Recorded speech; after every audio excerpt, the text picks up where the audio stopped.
আয় কে যাবি সঙ্গে আমার, আয় কে যাবি সঙ্গে আমার, নবীর দেশে আয়,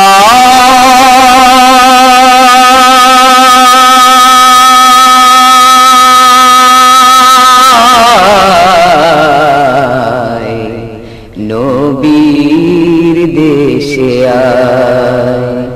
تعال معي أيها الناس، تعال معي أيها الناس إلى بلدة النبي،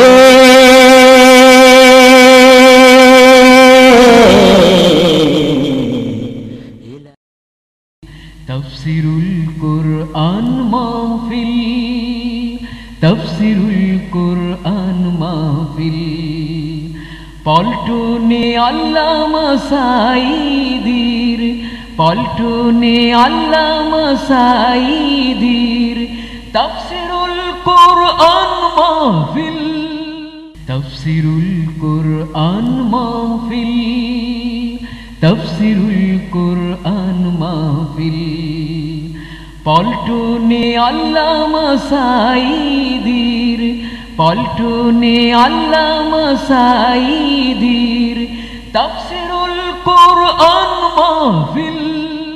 আজকের অনুষ্ঠানে মাননীয় প্রধান অতিথি আল্লামা হযরত মাওলানা দেলোয়ার হোসেন সাঈদী এমপি ইতিমধ্যেই আমাদের মাঝে এসে উপস্থিত হয়েছেন। আজকের ঐতিহাসিক তাফসীরুল কুরআন মাহফিলের পক্ষ থেকে আমরা তাকে স্বাগত জানাচ্ছি, মোবারকবাদ জানাচ্ছি।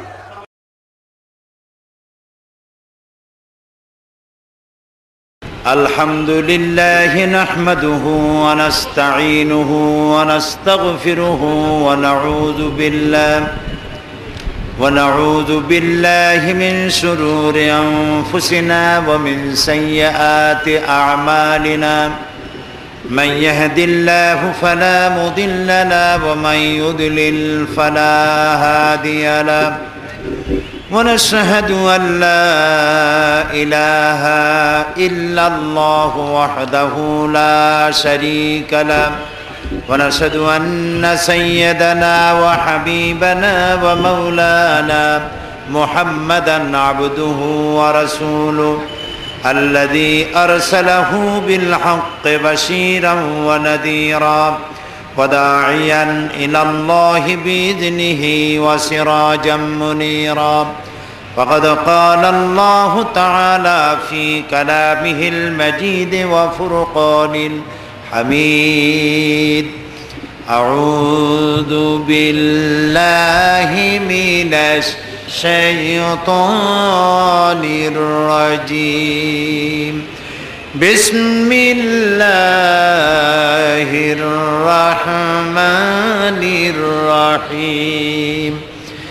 إن الله وملائكته يصلون على النبي، يا أيها الذين آمنوا صلوا عليه وسلموا تسليما.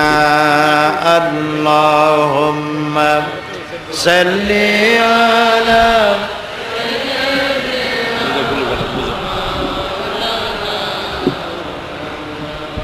وعلى آل سيدنا مولانا محمد।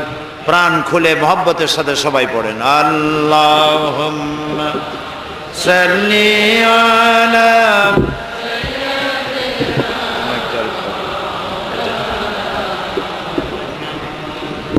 ওয়া আলা আলি সাইয়্যিদিনা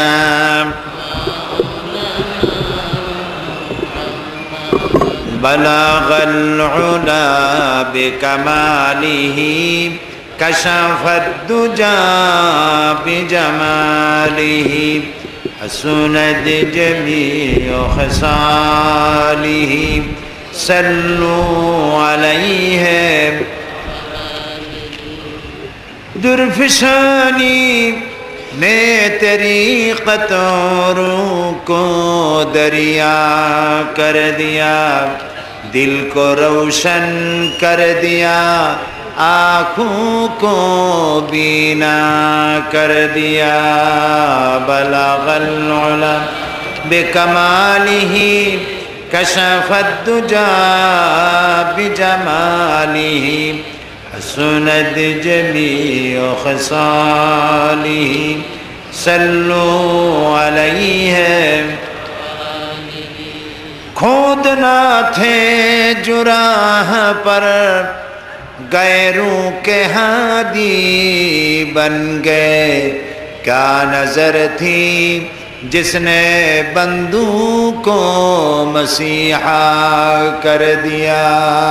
बलगल उला बिकमालिही कशफत दुजा बिजमालिही, हसनत जमीअ खसालिही, सल्लु अलैहि।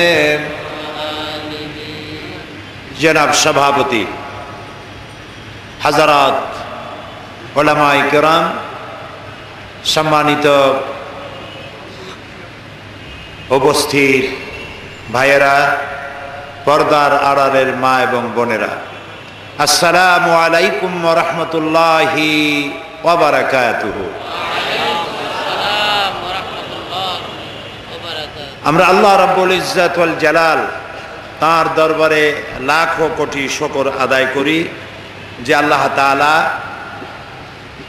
খিলগাহ ইসলামী পাঠাগার এবং সমাজ কল্যাণ পরিষদ কর্তৃক আয়োজিত 3 দিন ব্যাপী ঐতিহাসিক তাফসীরুল কোরআন মাহফিলের আজ 28তম বার্ষিকী উদযাপন উপলক্ষে আয়োজিত এ মাহফিলের প্রথম দিনে আমাদেরকে শরীক হওয়ার তৌফিক এনায়েত করলেন। সেই মনিবের দরবারে শুকরিয়া আদায় করি। আমরা সকলে পড়ছি আলহামদুলিল্লাহ। মোহব্বতের সাথে আমরা সবাই পড়ি আলহামদুলিল্লাহ। রব্বানা লাকাল হামদ হামদান কাসীরান তাইয়্যিবান মুবারাকান ফীহি, ইয়া রব্বি লাকাল হামদু কামা ইয়ানবাগি লিজালালি ওয়াজহিকা ওয়া আযীমি সুলতানিকা। আমরা আল্লাহ তাআলার শুকরিয়া আদায় করে নিলাম। আল্লাহ তাআলা দয়া করে আমাদেরকে কোরআনের মাহফিলে হাজির করেছেন। তিনি যদি আসতে না দিতেন আমরা কেউ আসতে পারতাম না। এটি মাবুদের দয়া।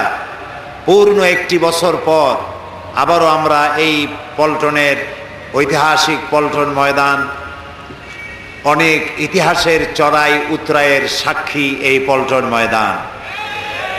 এই ময়দানে আমরা কোরআনে কারীমের আলোচনা করার সুযোগ পাই প্রতি বছর। এটি আল্লাহ তাআলার মেহেরবানি। প্রশংসা করছি আল্লাহ পাকের, যিনি সুযোগ আমাদেরকে এনায়েত করেছেন। এবং আলোচনার শুরুতে আমি স্মরণ করছি ইসলামী পাঠাগার সমাজ কল্যাণ পরিষদের প্রতিষ্ঠাতা সভাপতি শহীদ আবুল কাসেমের কথা। আল্লাহ তাআলা তাকে জান্নাতুল ফেরদাউসের মেহমান বানিয়ে নিন এবং তার সমস্ত নেক আমলগুলি আল্লাহ তাআলা কবুল করে নিন। তার সাইয়াদগুলি আল্লাহ হাসানাত দিয়ে বদলায় দিন। প্রিয় ভাই সব, কোরআনে কারীমের মতো আজিম একখানা কিতাব পৃথিবীতে আর নাই। এটি সর্বশ্রেষ্ঠ এবং সর্বশেষ আল্লাহ পাকের তরফ থেকে বান্দাদের হেদায়েতের জন্য নাজিলকৃত কিতাব। এরকম আরেকখানি কিতাব পৃথিবীতে আর নাই, আর আসবেও না। এই কিতাবখানি আল্লাহ তাআলা নাজিল করেছেন আর বলে দিয়েছেন, ইন্না নাহনু নাযালনা যিকরা ওয়া ইন্না লাহু লাহাফিজুন। কোরআন নাজিল করেছি আমি, আর এর সংরক্ষণ করব আমি। সুবহানাল্লাহ। কোরআন সংরক্ষণ কে করবেন? যিনি নাজিল করেছেন তিনি সংরক্ষণ করবেন বলে ওয়াদা করেছেন। আমরা বলি সুবহানাল্লাহ। এ কোরআনের কেউ কোনো পরিবর্ধন কেউ করতে পারবে না, এটাকে নষ্ট করতে পারবে না। এই কোরআন একটি মৃত্যুপ্রায় জাতিকে জিন্দা করে দিয়েছিল। যে জাতি চুরি করত, ডাকাতি করত, জেনা করত, হত্যা করত, ধর্ষণ করত, এমন কোনো পাপ নাই যে জাতির লোকেরা করত না। সেই জাতির কাছে কোরআন এসে গোটা জাতির আমূল পরিবর্তন করে দিল। মরা জাতি কি হয়ে গেল? জিন্দা হয়ে গেল। বলেন কি হয়ে গেল? জিন্দা হয়ে গেল মরা জাতি। এই মরা জাতির মধ্যে একজন ছিলেন হযরত ওমর রাদিয়াল্লাহু তাআলা আনহু। তিনিও জেহালাতের কারণে মৃত্যুপ্রায় ছিলেন। এই কোরআনের সংস্পর্শে যখন তিনি এলেন, তিনি ছিলেন জিরো। কোরআন তাকে বানালো কি? হিরো বানিয়ে দিল। এটাই কোরআন শরীফের মুজিজা। কোরআনের কাছে যদি হিরোরা এসে বেয়াদবি করে, কোরআন তারে কি বানায়? জিরো বানায়। আর জিরোরা এসে কোরআনের মর্যাদা দিলে তাহলে জিরো কি হয়ে যায়? হিরো হয়ে যায়। এ হচ্ছে সেই কোরআন। এই কোরআনের কারণেই নবী করিম সাল্লাল্লাহু আলাইহি ওয়াসাল্লাম বিশাল বিপ্লব সাধন করেছিলেন। আর এই কোরআন আমাদের কাছে আজও আছে, কিন্তু আমাদের কপাল ভালো হলো না। আল্লাহ রাব্বুল আলামিন বলছেন, তাহা মা আনজালনা আলাইকাল কুরআনা লিতাশকা। হে নবী, কোরআন আমি এই জন্য নাজিল করি নাই যে কোরআন আপনার ভাগ্যকে নষ্ট করে দেবে, আপনার ভাগ্য বিপর্যস্ত হবে, এই জন্য কোরআন আসে নাই। কোরআন এসেছে ভাগ্য খুলে দেওয়ার জন্য, সৌভাগ্যমণ্ডিত করার জন্য। যাদের কাছে কোরআন থাকবে তারা পৃথিবীকে শাসন করবে, গোটা পৃথিবী কোরআন দিয়ে উপকৃত হবে। সুবহানাল্লাহ। এই সৃষ্টি কার? সবাই বলেন সৃষ্টি কার? আকাশ কার? জমিন কার? বাতাস কার? এই গোটা সৃষ্টি জগৎ কার? কুল কায়নাতের মালিক যিনি, তিনি কোরআন নাজিল করেছেন এই মানব গোষ্ঠীর উন্নতির জন্য, অগ্রগতির জন্য, এই পৃথিবীতে সুখ শান্তি নিয়ে বেঁচে থাকবে সেই জন্য কোরআন নাজিল হতে থাকলো। আর নবী করিম সাল্লাল্লাহু আলাইহি ওয়াসাল্লাম মুখস্থ করতে লাগলেন। সুবহানাল্লাহ। তখন কোনো প্রেস ছিল না, তখন রেডিও ছিল না, টেলিভিশন ছিল না, এগুলি ছড়িয়ে দেওয়ার মতো পথ ছিল না। সেই জন্য নবী করিম সাল্লাল্লাহু আলাইহি ওয়াসাল্লাম মুখস্থ করতেন এবং সাহাবায়ে কেরামদেরকে লিখতে বলতেন। তারা লিখতেন কাগজে। তৎকালীন যুগে যে ধরনের কাগজ ছিল, শুকনা চামড়া, পাথর, হাড্ডি, গাছ ইত্যাদির উপরে তারা লিখে লিখে সংরক্ষণ করতেন। নবী করিম সাল্লাল্লাহু আলাইহি ওয়াসাল্লাম খুব তাড়াহুড়ো করে তেলাওয়াত করতেন, যাতে করে কোনো ক্রমেই একটি আয়াতও ভুল না হয়ে যায়। আল্লাহ রাব্বুল আলামিন তার নবীকে লক্ষ্য করলেন, কোরআনে কারীমকে মুখস্থ করার জন্য তার কষ্ট তিনি লক্ষ্য করলেন। রাসূলুল্লাহ জিহ্বা নাড়াচাড়া করতেছেন, সঞ্চালন করছেন দ্রুততার সাথে। আল্লাহ রাব্বুল আলামিন বললেন, লা তুহাররিক বিহি লিসানাকা লিতাজালা বিহি। ও নবী, কোরআনে কারীমকে মুখস্থ করার জন্য এত তাড়াহুড়ো করার কোনো প্রয়োজন নাই, আপনার জিহ্বাকে এত নাড়াচাড়া করার কোনো প্রয়োজন নাই। আপনি আপনার জিবরাইলের সাথে একবার মাত্র উচ্চারণ করে যাবেন, গোটা কোরআন শরীফ আপনাকে মুখস্থ করিয়ে দেওয়ার মালিক আমি আল্লাহ। আমি আপনাকে মুখস্থ করাই দেব।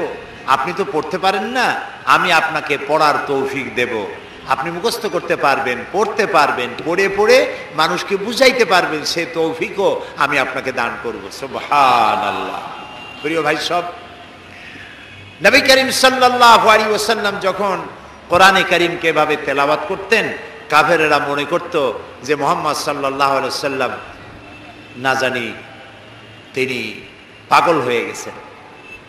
তাকে পাগল বলতো লোকেরা। বলেন নাউযুবিল্লাহ। রাসূলুল্লাহকে পাগল বলা হলে আল্লাহর অস্তিত্বের উপরে আঘাত লাগে। আল্লাহ রাসূল জবাব দেন নাই। তাকে যখন পাগল বলা হলো, আল্লাহ রাব্বুল আলামিন নিজেই জবাব দিয়ে দিলেন। তিনি বললেন ওয়ামা সাহিবুকুম বিমাজনুন, তোমাদের সাথী তিনি পাগল নন। তোমাদের সাথী অন্তত 40 বছর পর্যন্ত তোমাদের সাথে তিনি ছিলেন। পাগলামির কি দেখেছো তার মধ্যে তোমরা? পাগলকে তা খুব তাড়াতাড়ি করে প্রমাণিত হবে। তোমাদের সাথী তিনি পাগল নন। হযরত ওমর তখনও ছিলেন জাহিল। তিনি চাইলেন মুহাম্মদ সাল্লাল্লাহু আলাইহি সাল্লামকে তিনি লাঞ্ছিত করবেন। এই নিয়ত করে পেছনে পেছনে ছুটলেন। নবী করিম সাল্লাল্লাহু আলাইহি সাল্লাম বাইতুল্লাহ শরীফে মসজিদে হারামে ঢুকে তেলাওয়াত করতেছিলেন, নামাজের মধ্যে তেলাওয়াত করছেন। হযরত ওমর পিছনে দাঁড়িয়ে মনে করলেন নামাজটা শেষ হয়ে যাক, তারপরে যা হয় করব, নামাজ শেষ হোক। আর পেছনে দাঁড়িয়ে তিনি তেলাওয়াত শুনতেছেন। এখন চিন্তা করুন, একে তো আল্লাহর কালাম, আর তা তেলাওয়াত করছেন যার উপর এটা নাজিল হয়েছে। এখন শুনতে কত মজা হচ্ছে। হযরত ওমর বলেন, আমি মনে মনে ভাবলাম মুহাম্মদ সাল্লাল্লাহু আলাইহি ওয়াসাল্লামকে জেনে ধরেছে, মনে হয় কোনো জেন তাকে এসে এই কথাগুলি শিখিয়ে দিতেছেন, নইলে তিনি এগুলি পান কোথায়? হযরত ওমর বলেন, আমি যখন চিন্তা করলাম নবীজিকে জেনে ধরেছে, তিনি তখন তার নামাজের ভেতরে আমার এ কথার জবাব দিয়া দিলেন। তিনি পড়লেন ইন্নাহু লাকাউলু রাসূলিন কারীম। এটি কোনো জেনের কথা নয়, এ হচ্ছে মহান বার্তাবাহকের বর্ণনা। একজন মহান বার্তাবাহক রাসূল, অর্থাৎ জিবরাইলের প্রতি তিনি ইঙ্গিত করেছেন, তার নাজিলকৃত তিনি বার্তাবাহক হয়ে বর্ণনা করেছেন, এটি সেই কথা। হযরত ওমর বলেন, আমি মনে মনে ভাবলাম জেনে যদি এই কথা না বলে দেখে, তাহলে রাসূলুল্লাহ বোধহয় কবি হয়ে গেছেন, নইলে এমন সুন্দর সুন্দর করে মিলাইয়া বলেন কি করে? কোরআন শরীফ যদি আপনি ধীরে ধীরে পড়েন, মনে হবে যেন প্রবন্ধ পড়ছেন, আর যদি প্রতি আয়াতে থেমে থেমে পড়েন, মনে হবে আপনি কবিতা পড়তেছেন। সুবহানাল্লাহ। যেমন দেখুন, আর রহমান আল্লামাল কুরআন খালাকাল ইনসান আল্লামাহুল বায়ান। যেখানে পড়বেন সেখানেই মিল। হযরত ওমর বলেন, আমার মনে হলো মুহাম্মদ সাল্লাল্লাহু আলাইহি ওয়াসাল্লাম ফাঁকে ফাঁকে কোন ফাঁকে যেন কবি হয়ে গেছেন। হযরত ওমর বলেন, আমি যখন মনে মনে ভাবলাম রাসূলুল্লাহ কবি হয়ে গেছেন, অমনি আল্লাহর নবী নামাজের ভিতরে তেলাওয়াত করলেন, ওয়ামা হুয়া বিকাউলি শাইরিন কালিলাম মা তুমিনুন। না, এটা কোনো কবির কথা নয়, তোমরা খুব কমই উপদেশ গ্রহণ করো। কাফেরেরা যখন রসুলকে কবি বলেছেন, আল্লাহ তাআলা এর প্রতিবাদ করেছেন। সুবহানাল্লাহ বলেন। আল্লাহ তাআলা প্রতিবাদ করেছেন। সূরা ইয়াসিনের মধ্যে দেখুন, আল্লাহ তাআলা প্রতিবাদ করেছেন কি ভাষায়। রসুলকে যখন কবি বলা হলো, আল্লাহ রাব্বুল আলামিন প্রতিবাদ করলেন, ওয়ামা আল্লামনাহু আশ-শি'রা ওয়ামা ইয়ানবাগি লাহু। আমি আমার নবীকে কবিতা শিখাই নাই, আর কবিত্ব আমার নবীর জন্য শোভনীয় নয়। বুঝতে পেরেছেন?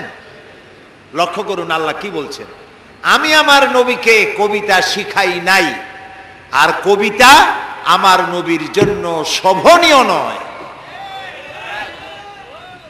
কথাটি অত্যন্ত তাৎপর্যপূর্ণ। শোভনীয় নয়, এটা কেন? এটা এই জন্য যে কবিরা সাধারণত আবেগপ্রবণ হন, আবেগের উচ্ছ্বাসে কি বলতে কি বলেন দিশা করতে পারেন না। কবিরা তার কবিতা দিয়ে রোমাঞ্চ সৃষ্টি করতে পারেন, উন্মাদনা সৃষ্টি করতে পারেন, কিন্তু কোনো দেশ জয় করতে পারেন না, মানুষকে কোনো আদর্শের উপরে উদ্বুদ্ধ করতে পারেন না। কবিরা কবিতার মধ্য দিয়ে রোমান্টিক কবিতা লেখা এবং মানুষকে ভালোবাসা, প্রেম ইত্যাদি শিক্ষা দেওয়া, এগুলি পারেন। কবিরা ভাবের আবেগে লাগামহীন ঘোড়ার পৃষ্ঠে সওয়ার হয়ে তেপান্তরের মাঠ দিয়ে নিরুদ্দেশ্যের উদ্দেশ্যে যাত্রা করতে পারেন, কোনো লক্ষ্য থাকে না। দেখুন, আমি প্রমাণ করব, আমি কবিদেরকে হেয় করতেছি না। কবিত্ব একটি বিরাট প্রতিভা। পাগল ছাগলেরা কবি হইতে পারে না, একটু বুদ্ধিশুদ্ধি থাকা লাগে। অর্থাৎ কবিতার জন্য একটি প্রতিভা প্রয়োজন। এই প্রতিভা দেওয়ার মালিককে বলেন সবাই, আল্লাহ তাআলা। সাহিত্য, সাহিত্যিক হওয়া, কবি হওয়া, সাংবাদিক হওয়া, গায়ক হওয়া, যে কোনো ডিপার্টমেন্টে যে দিকে যান না কেন, প্রতিভা আল্লাহর দেওয়া এক অবদান। এই প্রতিভা কেউ ভালো কাজে লাগায়, এই প্রতিভা আবার কেউ খারাপ কাজে লাগায়। কণ্ঠস্বর কার দেওয়া বলেন সবাই? কেউ এটা গান গাওয়ার জন্য কাজে লাগায়, আবার কেউ এটা আল্লাহর কালাম তেলাওয়াতের মধ্য দিয়ে চালায়। সুবহানাল্লাহ।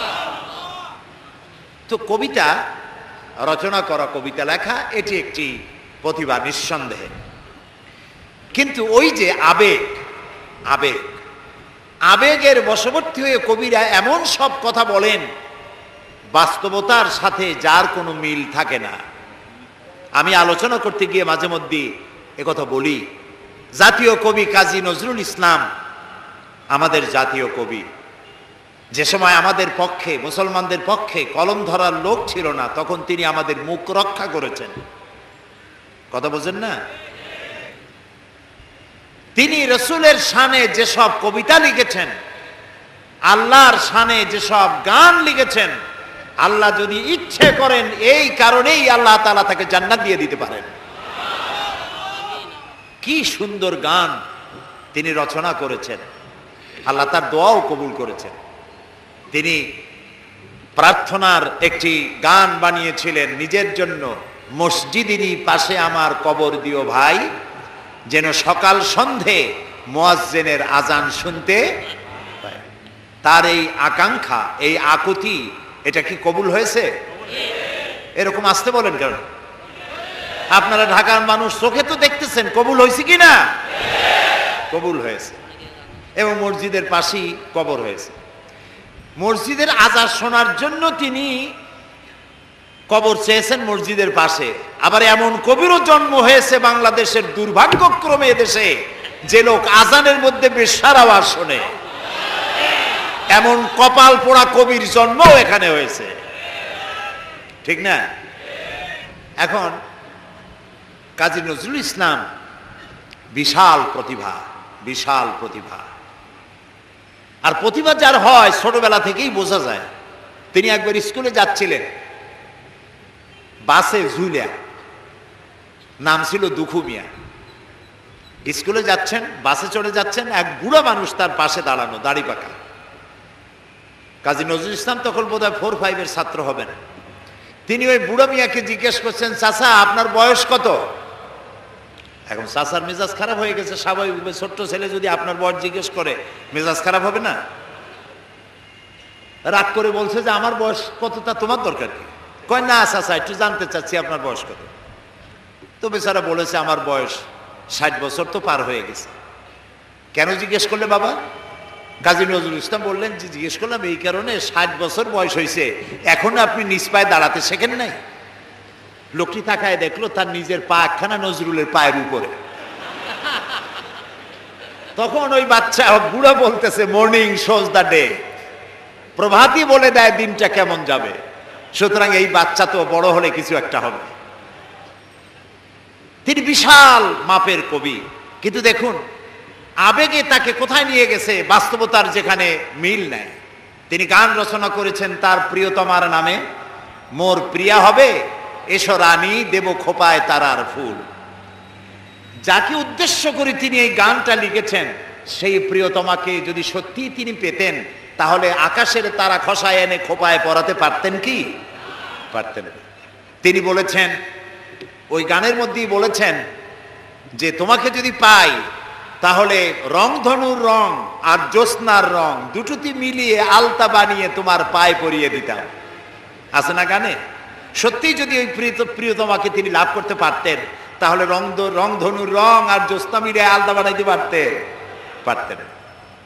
এই কথাগুলি হচ্ছে কবিরা কবিতা লিখতে গিয়ে আবেগ প্রবণ হন, আবেগের উচ্ছ্বাসে যা লেখেন বাস্তবতার সাথে তার কোনো মিল থাকে না। এক্ষেত্রে আমি কবি হাফিজের কথাও বলি, পারস্যের নাম করা কবি হাফিজ, তিনি তার প্রিয়তমার জন্য তিনি গান উৎসর্গ করলেন। সেখানে তিনি লিখলেন ফার্সি কবিতা।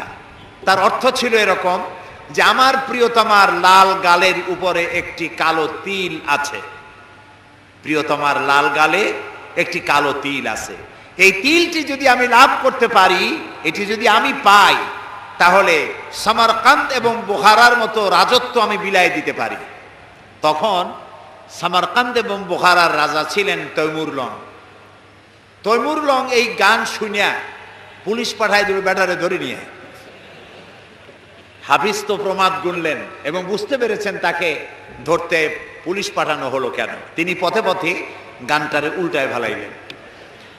বাদশার দরবারে হাজির তৈমুরলং জিজ্ঞেস করলেন, হাফিজ তুমি তোমার প্রিয়তমার প্রেমে পড়ে গলায় দড়ি দিয়া মরো, আমার রাজত্ব বিলায় দিতে পারো, তোমার প্রিয়তমার তিলের কারণে এই অধিকার তোমার কে দিল? হাফিজ বলছে, জাহাপানা আপনি কি শুনেছেন? শুনেছি তোমার কবিতার শেষ লাইন আছে সামারকান্দ বা বুখারা। কয় না জাহাপানা, আপনি ভুল শুনেছেন, আমার দ্বিতীয় লাইনটা ছিল সেমানকান্দ বা খুরমারা। এর অর্থ হচ্ছে আমার প্রিয়তমার লাল গালের কালো তিলটি যদি আমি লাভ করতে পারি তাহলে 1 মণ চিনি আর 3 মণ খোরমা বিলাই দিতে পারি। এখন আমি এই কথাগুলি শোনালাম এই কারণে যে কবিত্ব একটি প্রতিভা নিঃসন্দেহে, কিন্তু কবিরা আবেগপ্রবণ হন, উচ্ছ্বসিত হন, আবেগে এমন সব কথা বলেন যা বাস্তবতার সাথে মিল নাই। এই জন্য কবি আর নবী এই দুটির মধ্যে পার্থক্য হচ্ছে আকাশ আর জমিন। নবীরা আবেগপ্রবণ হতে পারেন না, আবেগের উচ্ছ্বাসে এমন কথা তারা বলতে পারেন না যার সাথে বাস্তবতার কোনো মিল নাই, এমন কথা নবীরা বলতে পারে না। সেই জন্য আল্লাহ তাআলা পরিষ্কার করে বলেছেন, ওমা আল্লামনাহু শায়রা ওমা ইয়ামবাগি লাহু, আমার নবীকে আমি কবিতা শেখাই নাই, আর কবিত্ব আমার নবীর জন্য শোভনীয় নয়। সুবহানাল্লাহ, সুবহানাল্লাহ। এবার চলুন হযরত ওমর রাদিয়াল্লাহু তাআলা আনহু কি করতেছেন পিছনে বসে। হযরত ওমর রাদিয়াল্লাহু তাআলা আনহু তিনি মনে করলেন নবীজি কবি হয়ে গেছেন। আল্লাহর নবী নামাজের ভিতরে শোনায় দিলেন, ওয়ামা হুয়া বিকাউলি শাইরিন কালিলাম মা তুমিনুন। না, এটা কবির কথা নয়। হযরত ওমর ভাবলেন, আচ্ছা কবির কথা না, এটা উনি বুঝলেন কি করে? আমি মনে মনে চিন্তা করছি এটা কবির কথা, উনি এটাকে প্রতিবাদ করলেন আমার প্রশ্ন না শুনেই। তাহলে তো মনের কথা যখন বোঝেন তখন তো শুধু কবি না, গণকও হয়ে গেছে। হযরত ওমর বলেন, আমি যখন মনে মনে ভাবলাম মুহাম্মদ সাল্লাল্লাহু আলাইহি ওয়াসাল্লাম তিনি গণক হয়ে গেছেন, অমনি নবীজি সে কথারও জবাব দিলেন। নামাজের ভেতরে তিনি পড়লেন, ওয়ালা বিকাউলি কাহিনিন কালিলাম মা তাযাক্কারুন। না না, এটা কোনো গণকের কথা নয়, তোমরা খুব কমই উপদেশ গ্রহণ করে থাকো। হযরত ওমর বলছেন, এবার আমার মনে হচ্ছে যেন আমার পায়ের তলা থেকে মাটি খসে যাচ্ছে। কি আশ্চর্য কথা! মনে মনে যা চিন্তা করি তার জবাব উনি দেন। এটা জেনের কথা না, এটা কবির কথা না, এটা গণকের কথা না, তবে এটা কি? তোমার বলেন, আমি যখন মনে মনে ভাবলাম তবে এটা কি, অমনি রাসূলুল্লাহ নামাজের ভেতরে আমার সে কথারও জবাব দিলেন, তিনি পড়লেন তানজিলাম মির রাব্বিল আলামিন। এটি আল্লাহ পাকের নাজিলকৃত কিতাব, এটি কোরআন। হযরত ওমর তিনি বলছিলেন, আমার মনে হচ্ছিল যেন ইসলাম, ঈমান তার শেকড় শুদ্ধ আমার কলজার মধ্যে গেড়ে বসতেছে। কিন্তু তখনও তার কিসমতে ঈমান হয় নাই, ঈমান আনতে পারেন নাই। পরবর্তী সময় তো ঈমান এনেছিলেন। প্রিয় ভাই সব, আল্লাহ তাআলার কাছে আমার খুব আশা ছিল। দুনিয়ার 4টি মহাদেশের প্রায় অর্ধশত দেশ ভ্রমণ করেছি, কিন্তু মিশর আমার দেখা হয়নি। মুসা আলাইহিস সালামের দেশ, ফেরাউনের দেশ, ইউসুফ আলাইহিস সালামের দেশ, সালেহ আলাইহিস সালামের দেশ, ইব্রাহিম আলাইহিস সালামের শ্বশুর বাড়ি। তা আল্লাহ তাআলা সেই জায়গা দেখার তৌফিক দিলেন। গেলাম সেই জায়গায়, কায়রো থেকে প্রায় 600 কিলোমিটার দূরে তুরে সায়না, যেখানে আল্লাহ মুসা আলাইহিস সালামের সাথে কথা বলেছিলেন। আমার জীবন ধন্য। আল্লাহ তাআলা সেই জায়গাটাও দেখালেন যেখানে আল্লাহ মুসা আলাইহিস সালামের সঙ্গে কথা বলেছেন। তো আল্লাহ তাআলা সরাসরি কথা বলেন, কিন্তু দেখা যায় না তাকে। এই কোরআন শরীফে আল্লাহ তাআলা কি সুন্দর করে বলেছেন, সূরা তাহার মধ্যে এসেছে, মুসা আলাইহিস সালাম তিনি যাচ্ছিলেন তার স্ত্রী পরিজন নিয়ে। স্ত্রী ছিলেন গর্ভবতী, আসন্ন প্রসবা, ডেলিভারি হবে, প্রচন্ড ঠান্ডা ছিল, এখন আগুনের প্রয়োজন। তিনি দূরে দেখতে পেলেন একটা গাছের উপরে যেন আগুন দেখা যায়। তিনি ছুটলেন সেই আগুনের পানে এবং বললেন, ফাকালা লি আহলিহিম কুসু ইন্নী আনাস্তু নারান লাআল্লি আতিকুম মিনহা বিকাবাসিন আও আজিদু আলান নারি হুদা। তোমরা এখানে অপেক্ষা করো, আমি তো এই আগুনের মতো কি একটা দেখতেছি, আমি ওখানে যাই, হয়তো আগুন আনতে পারবো, অথবা কোনো একটা রাস্তা একটা কিছু পেয়ে যাবো। ফালাম্মা আতাহা নুদিয়া ইয়া মূসা ইন্নী আনা রাব্বুক ফাখলা নালাইক ইন্নাকা বিল ওয়াদিল মুকাদ্দাসি তুয়া। ও মূসা, যেটারে আগুন মনে করছো, এটা আগুন না, এটা আমি তোমার রব। ফাখলা নালাইক, জুতা খোলো, ইন্নাকা বিল ওয়াদিল মুকাদ্দাসি তুয়া, এটা হলো পবিত্র উপত্যকা। আমি যখন সেই পবিত্র উপত্যকায় গেছি, এদিকে তুরে সায়না, এদিকে আরেকটা পাহাড়, মাঝখানে 2 পাহাড়ের মাঝখানের সমতল ভূমিকে উপত্যকা বলা হয়। আমার এই আয়াত মনে পড়লো, সাথে সাথে জুতা খুলে ফেলে দিলাম। মুসা আলাইহিস সালামকে আল্লাহ বলেছেন, ফাখলা নালাইক, জুতা খোলো। আমি আমার সাথীরা জুতা খুলে এগিয়ে গেলাম। আজান দিয়ে সেখানে আমরা জোহরের নামাজ আদায় করলাম, জোহর আসর জামআন ওয়া কাসরান আদায় করে নিলাম। তারপরে চলে গেলাম সেই জায়গায় যেখানে আল্লাহ তাআলা কথা বলেছিলেন, সেই জায়গাটা এখনো আছে। সুবহানাল্লাহ। আল্লাহ তাআলা বলছেন, ওয়া নাখতারতুকা ফাসতামি' লিমা ইউহা। ও মুসা, আমি তোমাকে আমার জন্য বাছাই করছি। সুবহানাল্লাহ। আমি তোমাকে আমার জন্য বাছাই করেছি, এখন তুমি শোনো আমি কি বলি। ইন্নানি আনাল্লাহ, আমি আল্লাহ। সুবহানাল্লাহ, সুবহানাল্লাহ। আমি আল্লাহ, লা ইলাহা ইল্লা আনা, আমি ছাড়া কোনো ইলাহ নাই। ফাবুদনি ওয়া আকিমিস সালাতা লিযিকরি, অতএব আমার ইবাদত করো আর আমার শরণার্থে নামাজ কায়েম করো। সুবহানাল্লাহ। ওইখানে দেখলাম 2টা ধর্মীয় প্রতিষ্ঠান, একটা হলো মসজিদ আর একটা হলো গির্জা, একদম গায়ে গায়ে লাগানো। দুনিয়ার ইহুদি, খ্রিস্টান আর মুসলমানেরা এক জায়গায় নামাজ পড়তেছে আর যার যার মতো ইবাদত করতেছে, কোনো ঝগড়া নাই। ইহুদিরাও যাচ্ছে আর খ্রিস্টানেরও যাচ্ছে, মুসলমানেরও যাচ্ছে। আমি সেখানে একটা বক্তব্য রাখলাম, বললাম দুনিয়ার ঐক্য, কোন রাজনৈতিক ঐক্যে পৃথিবীর মানুষকে ঐক্য বানাতে পারবে না, ইসলাম দিয়েই ঐক্য করা যাবে, এটাই হলো তার প্রমাণ। সেখান থেকে 5 দিনে 2000 কিলোমিটার জায়গা আমি দৌড়াইছি। হযরত সালেহ আলাইহিস সালামের কবর জিয়ারত করেছি, ইলিয়াস আলাইহিস সালাম, হযরত হারুন আলাইহিস সালাম, তারপরে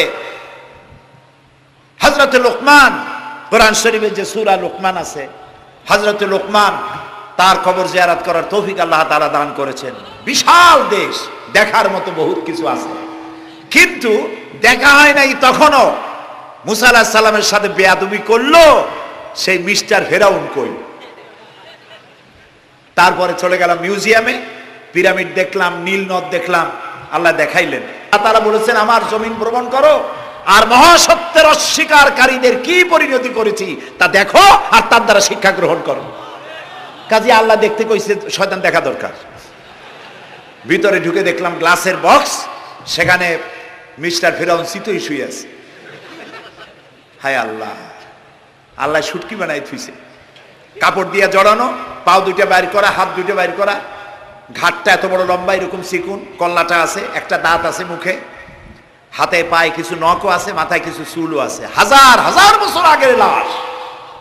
মুসা আলাইহিস সালামকে যখন তালায় নিয়ে গেল লোহিত সাগরের কেরানায় মুসা আলাইহিস সালাম বসেছিলেন তার উম্মতদের নিয়ে, ফেরাউন 3 দিক থেকে আক্রমণ করলো। এই কোরআন বর্ণনা, এটা কি কোরআন?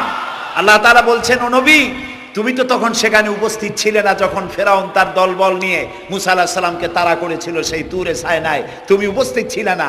আমি ওহী দিয়া, কোরআন দিয়া তোমাকে ইতিহাস জানাইছি। সুবহানাল্লাহ। সেই লোহিত সাগরের পারে গেলাম যেখানে তাকে ঘিরে ফেলানো হয়েছিল। মুসা আলাইহিস সালাম এবং তার সাথীরা বললেন, ইয়া মুসা ইন্না লামুদরাকুন, হে মুসা, আমরা তো পাকড়াও হয়ে গেলাম, সারাশি আক্রমণ করা হয়েছে, আমাদেরকে পালাবার কোনো জায়গা নাই। মুসা আলাইহিস সালাম আল্লাহর পয়গম্বর। কার নবী? আল্লাহর পয়গম্বর। মুসা আলাইহিস সালাম বললেন, কাল্লা রব্বি সায়াহদিন, ভয় পাইও না, অবশ্যই আল্লাহ তাআলা আমাদেরকে পথ বের করে দেবেন। 3 দিকে কি শত্রু, 3 দিকে কি, আর একদিকে কি নদী না সাগর। আপনারা মনে করছেন নীল দরিয়া পার হয়েছে বুঝি মুসার তাড়া খায়া? সাগর, লোহিত সাগর, রেড সি,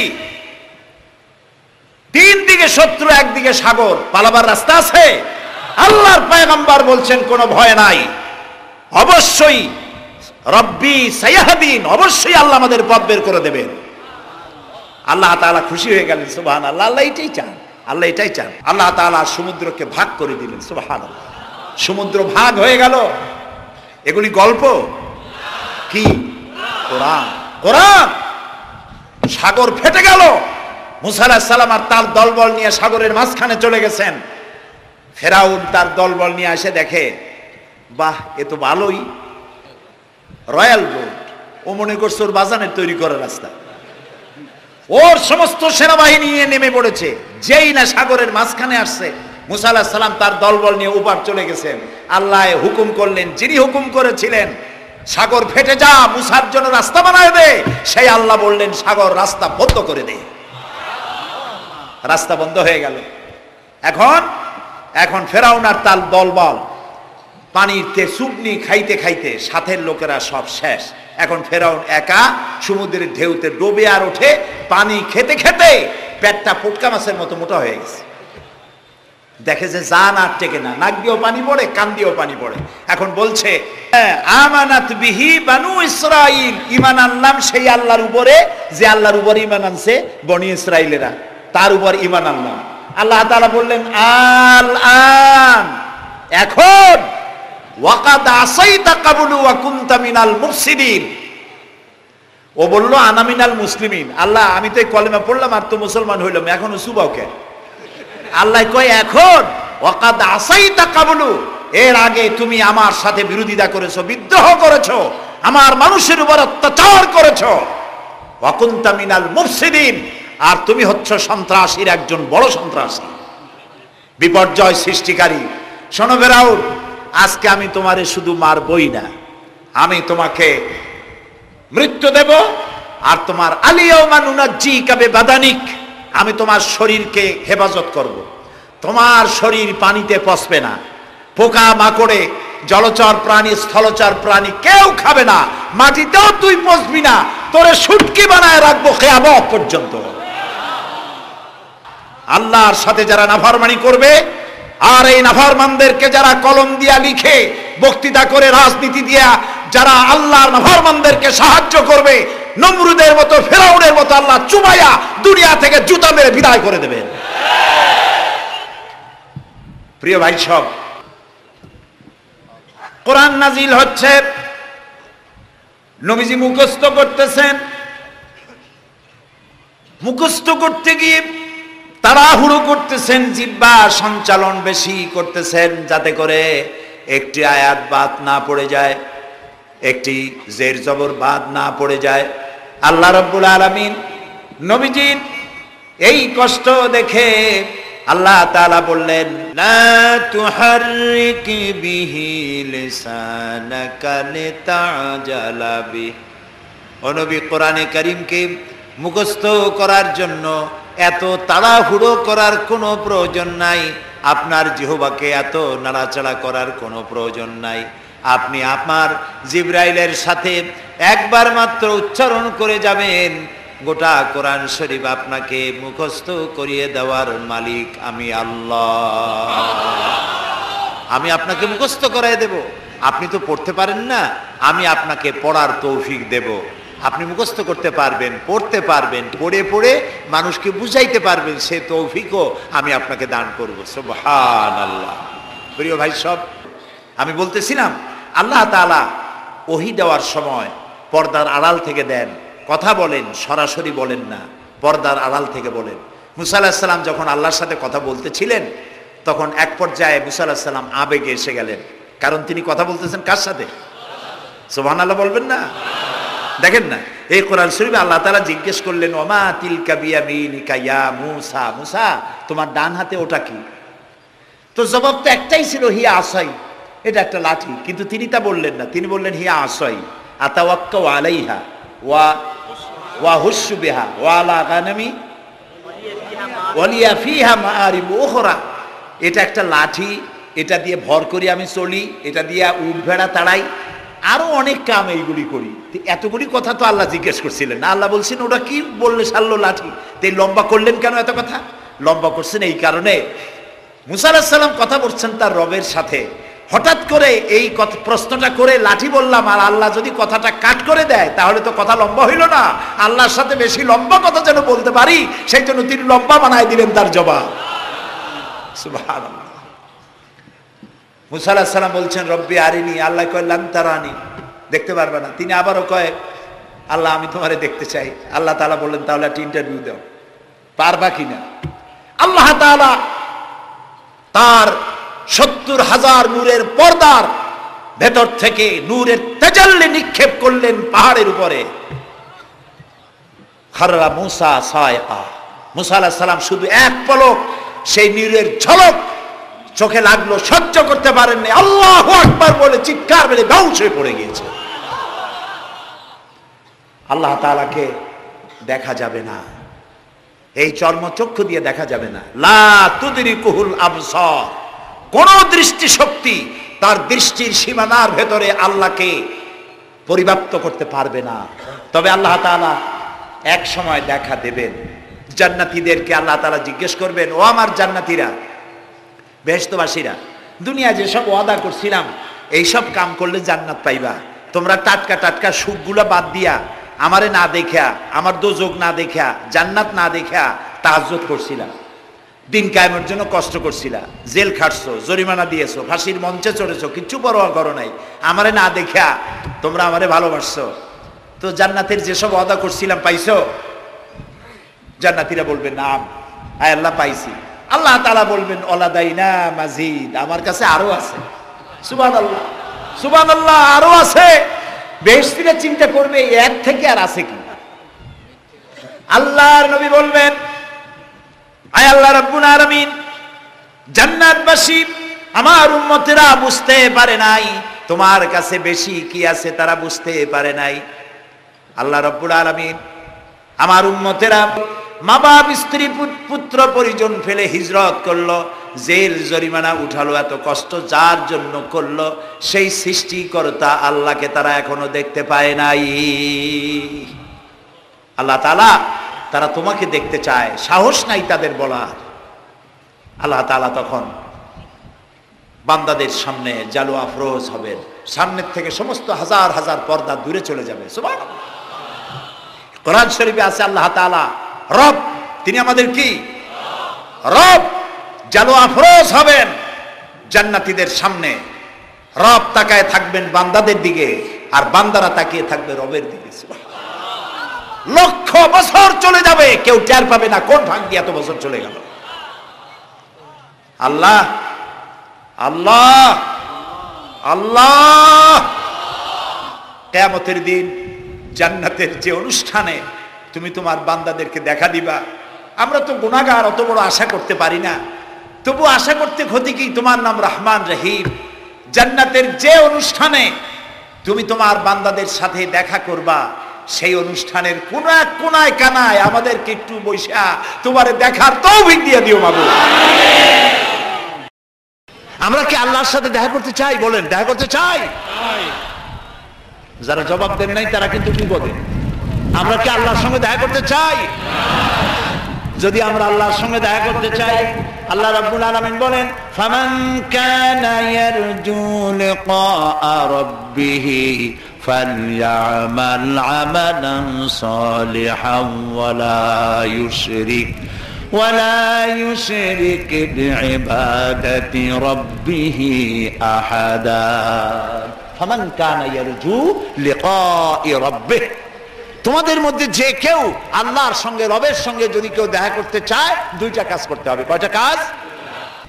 ফালইআমাল আমালান সালিহা, সেজন্য ভালো কাজ করে, উত্তম কাজ করে। ভালো কাজ, ভালো কাজ কারে কয়? ভালো কাজ করার জন্য দুইটা শর্ত। ভালো কাজ করার জন্য কয়টা শর্ত? আমলে সালেহ, নেক কাজের জন্য দুইটা শর্ত মুখস্থ করুন। এক নম্বর শর্ত হচ্ছে কাজটি হতে হবে আল্লাহকে খুশি করার জন্যে। এক। দুই নম্বরে কাজটি হতে হবে সুন্নতে নববী সাল্লাল্লাহু আলাইহি ওয়াসাল্লামের উপরে। দাড়ি রাখবো কারে খুশি করার জন্য? আল্লাহর খুশি করার জন্য। রাখবো কার মতো? রবীন্দ্রনাথের মতো, কার্ল মার্কসের মতো, ম্যাক্সিম গোর্কির মতো? কার মতো? রাসূলুল্লাহর মতো। বাস, আর দৃষ্টান্ত দিতে চাই না। আশা করি বুঝে আসছে কিনা? তাহলে আল্লাহ তাআলা বলছেন যে যদি তোমরা তোমার রবের সাথে দেখা করতে চাও, কয়টা কাজ করতে হবে? দুইটা। একটা কাজ হলো ভালো কাজ করো, নেক আমল করো। আর দুই নম্বরে হচ্ছে ওয়ালা ইউশরিক বিইবাদাতি রাব্বিহি আহাদা, আল্লাহর ইবাদতের সাথে কাউকে শরীক স্থাপন করো না। তাহলে আল্লাহ তাআলার সঙ্গে দেখা করা কিয়ামতে যাবে। প্রিয় ভাই সব, আমি আজকে খুব ক্লান্ত। বাকি কথাগুলি আগামীকাল বলবো ইনশাআল্লাহ। মোনাজাতের পরে আজান হবে, বা জামাত এশার নামাজ পড়ে যাবেন। আল্লাহুম্মা আমিন। রব্বানা যালামনা আনফুসানা ওয়া ইন লাম তাগফির লানা ওয়া তারহামনা লানাকুনান্না মিনাল খাসিরিন। হায় আল্লাহ তাআলা, হাজার হাজার মুসলমান নরনারী পল্টনের ময়দানে কোরআনে কারীমের কথা শুনে তোমার দরবারে হাত তুলেছি। মেহেরবানি করে জিন্দেগীর সমস্ত গুনাহ খাতা আমাদের মাফ করে দাও রব্বুল আলামিন। আমাদের মধ্য থেকে আমাদের মা বাপ যাদের দুনিয়া থেকে বিদায় হয়ে গেছে, কবরগুলিকে জান্নাতের টুকরায় পরিণত করে দাও।